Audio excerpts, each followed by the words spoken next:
इस market crash के जिम्मेदार हो तुम। हाँ तुम। हाँ हाँ, तुम ही से बात कर रहा हूँ। नहीं नहीं, आपसे नहीं, मैं तो आईपीओ से बात कर रहा था। क्योंकि कई बार मार्केट जब क्रैश होता है या करेक्ट होता है ना, तो उसके जिम्मेदार आईपीओज भी हो सकते हैं। सुनने में हैरान करने वाला लगता है ना, लेकिन ये सच है। जानते हैं कैसे?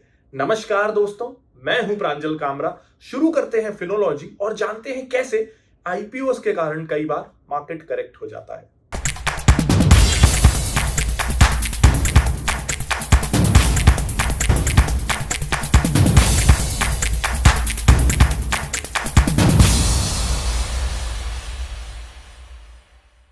सबसे पहले तो समझते हैं कि ज्यादातर आईपीओज कब आते हैं। अब ज्यादातर आईपीओज तब आते हैं जब मार्केट बहुत अच्छा कर रहा है, जब मार्केट में बुल रन है, जैसा कि पिछले एक साल में हमने देखा है। इसलिए पिछले एक साल में बहुत सारे आईपीओज आए हैं और उससे भी ज्यादा आईपीओज आने को हैं। तो ये तो क्लियर है। इनफैक्ट इसको आप गूगल भी कर सकते हैं, ये डेटा आपको मिल जाएगा कि हर साल कितने कितने आईपीओज आए, और जिस जिस साल मार्केट ने बहुत अच्छा किया, आईपीओज 4 गुना 5 गुना ज्यादा आते हैं। क्योंकि सबको लगता है कि इस महंगे मार्केट में शेयर्स को महंगे में बेच के कंपनी या प्रमोटर्स ज्यादा फंड्स को कलेक्ट कर ले, तो महंगे मार्केट में ज्यादा आईपीओ आते हैं। अब इसका रिलेशन मार्केट करेक्शन से कैसे है, इसको चलिए एक सिंपल से एग्जांपल से समझते हैं। अज्यूम करते हैं कि आपकी फैमिली इनकम 50,000 रुपए महीना है, आप अभी अर्न नहीं करते, आप अभी स्टूडेंट हैं। तो फैमिली की इनकम 50,000 रुपए महीना और 2 बच्चे हैं, दोनों को फैमिली 10-10 हजार रुपए देती है और 30,000 रुपए घर खर्च में लग जाते हैं। अब इस महीने ना अचानक से आपकी कॉलेज इंस्टॉलमेंट है या कुछ ऐसा खर्चा आ गया कि आपको 20,000 रुपए चाहिए। अब ऐसे में कैसे होगा? आपकी फैमिली की इनकम तो एकदम से बढ़ेगी नहीं और सेविंग्स भी नहीं है, तो आपकी फैमिली क्या करेगी? दूसरे बच्चे को बोलेगी कि इस महीने तू पैसे मत ले, तेरे भाई को जरूरत है, उसे हम 20,000 रुपए दे रहे हैं। अब क्या किया आपकी फैमिली ने? एक जगह से पैसे निकाल के उसी दूसरी जगह लगा दिए जो उनको लगा कि इस महीने ज्यादा जरूरी है। तो पैसे को रीअरेंज किया, रीएलोकेट किया। अब जानते हैं आईपीओज में क्या होता है। तो जैसा आजकल हम न्यूज में देख रहे हैं ना कि बहुत सारे बड़े बड़े आईपीओज आने वाले हैं। पॉलिसी बाजार हो, नायका हो, एनएससी हो, एलआईसी हो, बहुत सारे बड़े बड़े आईपीओज आ रहे हैं। इनफैक्ट ये जो सारे आईपीओज आ रहे हैं, कब कौन सा आईपीओ आने वाला है, कौन सा आईपीओ अभी ओपन है, ये सारी डिटेल्स, उससे रिलेटेड उसका प्रोस्पेक्टस, उसके फंडामेंटल्स, सब कुछ ना अब आपको फिनोलॉजी टिकर के आईपीओ पेज में मिल जाएगा। तो आईपीओ रिलेटेड हर चीज अब आपको एक ही जगह मिलने वाली है। तो जैसा मैं कह रहा था कि बहुत सारे आईपीओ आने वाले हैं। पेटीएम का ही एग्जाम्पल ले लेते हैं। ये कहा जा रहा है कि 11-12 हजार करोड़ का आईपीओ आ रहा है वो, और अचानक से अब पेटीएम में यानी मार्केट के 11-12 हजार करोड़ रुपए लगेंगे, अज्यूमिंग कि वो पूरा सब्सक्राइब होगा, जो हम सबको पता है कि मोस्ट प्रोबेबली होगा ही। यानी मार्केट के ये पैसे पेटीएम में लगने वाले हैं। अब अचानक से ये 11-12 हजार करोड़ रुपए आएंगे कहां से? आपकी और मेरी इनकम तो इस पैंडेमिक के समय में बढ़ी नहीं, हम तो वैसे के वैसे ही हैं। लेकिन पेटीएम बोल रहा है मार्केट से कि 11,000 करोड़ रुपए मुझे दे दो। अब मार्केट किससे बनता है? हमसे बनता है ना। हम डायरेक्टली स्टॉक्स में पैसा लगाते हैं, इनडायरेक्टली भी हम बैंक्स को पैसा देते हैं, जिसमें से कुछ डायरेक्टली इनडायरेक्टली वो लोग म्यूचुअल फंड्स में लगाते हैं या स्टॉक्स में डायरेक्टली लगाते हैं। हम म्यूचुअल फंड को पैसा देते हैं, तो वो हमारा ही पैसा म्यूचुअल फंड लगा रहे हैं। हम यूलिप प्लान खरीदते हैं, हमारा ही पैसा इंश्योरेंस कंपनीज लगा रही हैं। यानी इनडायरेक्टली या डायरेक्टली हम लोगों का पैसा मार्केट में लगता है। अब हमारी इनकम तो बढ़ ही नहीं रही इस पैंडेमिक के समय में, लेकिन पेटीएम बोलता है मुझे 11,000 करोड़ रुपए दे दो। तो हम कहां से देंगे? हम भी हमारी फैमिली की तरह मजबूर होके एक जगह से पैसा निकालेंगे और दूसरी जगह डाल देंगे। और ये तो सिर्फ पेटीएम की बात हुई ना, मैंने तो आपको बहुत सारे नाम बताए, एनएससी, पॉलिसी बाजार, एलआईसी, नाइका और कितने सारे ऐसे जिनका नाम मुझे नहीं पता। ये सब मिला के हो सकता है 1 लाख करोड़ के आईपीओ आ जाए। अब ये 1 लाख करोड़, हमारी इनकम तो बढ़ नहीं रही, तो हम क्या करेंगे? जो आपकी फैमिली ने किया, एक शेयर से पैसा निकालेंगे, दूसरे शेयर में लगा देंगे। वैसे भी हमको पता है कि आईपीओ की पीआर कर करके कितनी हाइप बनाई जाती है।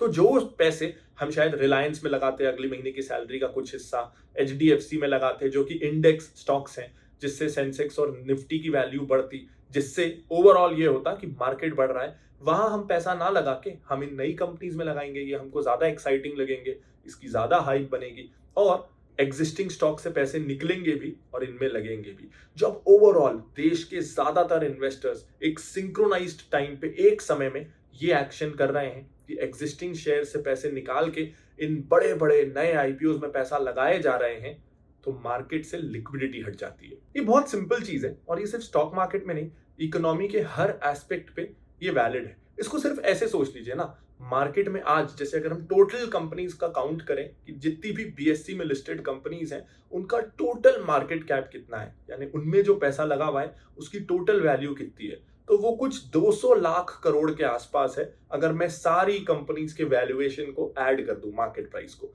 तो 200 लाख करोड़ के आसपास है। यानी मार्केट में अभी 200 लाख करोड़ रुपए लगे हुए हैं और ये लगे हुए हैं कुछ 4000 कंपनीज में जो ट्रेड होती हैं। अब मान लीजिए इस साल 100 कंपनीज के आईपीओ आते हैं, तो अब वही 200 लाख करोड़ रुपयों को 4100 कंपनीज में बंटना है। यानी हर कंपनी से थोड़ा थोड़ा पैसा निकलेगा और उन 100 नई कंपनियों में लगेगा। यानी हर कंपनी का शेयर प्राइस थोड़ा थोड़ा गिरेगा, यानी मार्केट थोड़ा सा करेक्ट हो जाएगा। हाँ, अब दिस इज अज्यूमिंग कि जैसे 1 लाख करोड़ के आईपीओ मान लीजिए इस साल आ रहे हैं, तो दिस इज अज्यूमिंग कि 1 लाख करोड़ रुपए का न्यू इन्वेस्टमेंट इस साल मार्केट में नहीं हो पाएगा।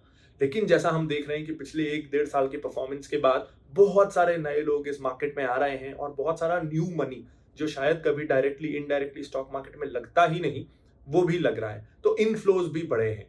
लेकिन अगर मैं ये भी मान लूं कि जो नए आईपीओ आ रहे हैं वो 1 लाख करोड़ के हैं और नया पैसा भी जो आ रहा है, नए इन्वेस्टर्स भी जो आ रहे हैं वो भी 1 लाख करोड़ रुपए ले आएंगे, तो भी आईपीओ मार्केट में एक इम्पैक्ट तो डालते हैं। ये जो नए इन्वेस्टर्स होते हैं ना, ये जो पिछला ट्रैक रिकॉर्ड देख के आ रहे हैं, ये इस उम्मीद में आ रहे हैं कि पिछले 1 साल वाला परफॉर्मेंस अगले 1 साल भी रिपीट होगा।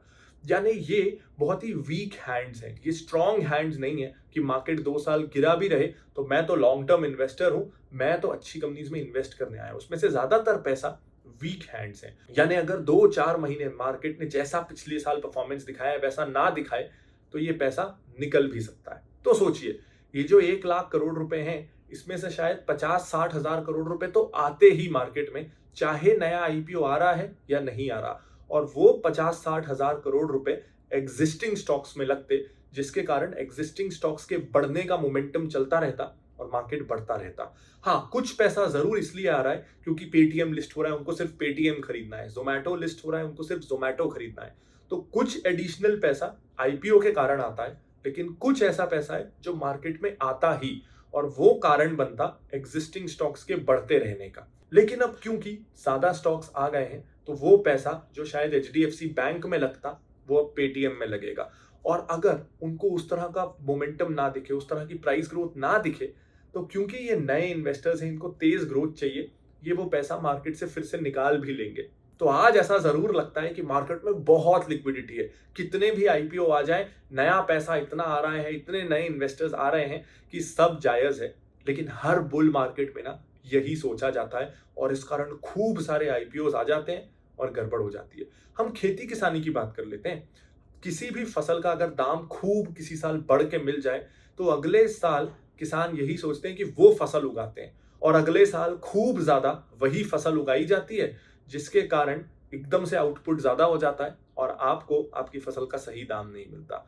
सेम वही रिपीट हो रहा है स्टॉक मार्केट में भी, हर बुल रन में होता है कि लोगों को दिख रहा है आईपीओ में खूब पैसा कमा रही है कंपनीज, हम भी आईपीओ ले आते हैं, हम भी आईपीओ ले आते हैं, और एकदम से सब खत्म, लिक्विडिटी खत्म, और एकदम से जिस उम्मीद से आईपीओ को लाया गया था वो होना बंद हो जाता है, मार्केट करेक्ट हो जाता है। तो इससे सीख क्या है, इस पे आप क्या एक्शन ले सकते हैं या कैसे केयरफुल रह सकते हैं? मेरे लिए तो ये एक सिग्नल होता है कि जितने ज्यादा आईपीओ आ रहे हैं और जितने बड़े बड़े आईपीओ आ रहे हैं, क्रैश होना हो कोई नहीं जानता, लेकिन करेक्शन थोड़ा ओवर वैल्यू से फेयर वैल्यू तक मार्केट आने की चांसेस बढ़ती जा रही है, तो मैं उतना ज्यादा केयरफुल रहूंगा। मैं मोमेंटम स्टॉक्स में या सिर्फ इस भरोसे कि पिछले कुछ महीनों में ये शेयर ने अच्छा किया है तो आगे भी अच्छा करेगा, ऐसे शेयर्स में पैसे नहीं लगाऊंगा। मैं उन्हीं कंपनियों में पैसे अपने लगा के रखूंगा कि जो 50% करेक्ट हो जाए, जिसका शेयर 50% गिर जाए तो भी कोई दिक्कत नहीं है, मैं नर्वस नहीं होऊंगा, मेरे को उस कंपनी पे पूरा भरोसा है, मैं अपने पैसे को ऐसी सेफ सुरक्षित जगहों पे ही रखूंगा। ये सीख मुझे इन बढ़ते आईपीओ से मिलेगी और इससे मुझे ये क्लू मिलेगा कि मुझे और सेफ्टी की तरफ जाते जाना है।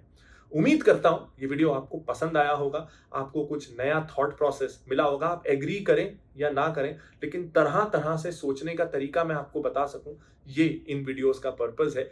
अगर आप ऐसे ही और इन डेप्थ इन्वेस्टिंग और इन्वेस्टिंग रिलेटेड कंसेप्ट को सीखना चाहते हैं तो आप ज्वाइन कर सकते हैं हमारे 1 साल के investing course academy of value investing को, जो हिंदी इंग्लिश दोनों में अवेलेबल है और जिसका लिंक आपको इस वीडियो के डिस्क्रिप्शन में मिल जाएगा।